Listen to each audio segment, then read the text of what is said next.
professeur de cours artistique à La Louvière en Belgique. Le projet existe depuis maintenant, depuis 2009, donc la Biennale internationale de livres d'enfants, donc des livres entièrement réalisés par des enfants. Et donc le projet tourne autour de ça, en fait. On collationne un peu partout dans le monde des livres réalisés par des enfants, en collaboration avec des enfants ou inspirés par le monde de l'enfant. Enfin, il faut savoir qu'il y a 6 pays participants qui ont apporté leurs livres. Et Erstein représente la France.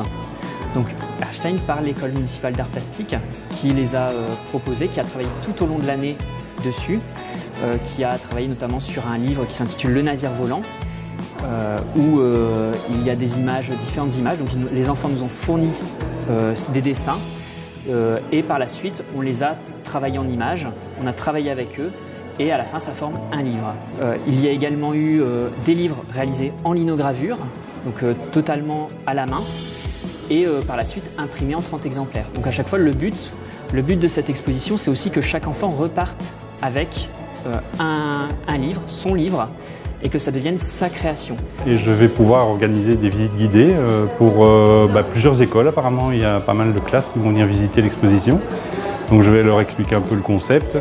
On va réaliser des ateliers d'impression de confection de badges, une démonstration d'impression de typographie, des lectures de kamishibai.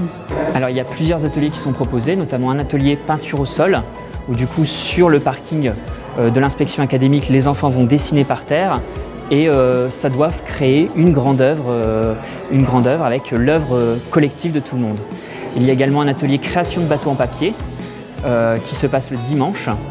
Et pareil, en fait, chaque enfant va créer son petit bateau et puis le mettre dans une petite piscine, le faire flotter. Et donc tous ensemble, les enfants vont créer une petite armada aussi de bateaux.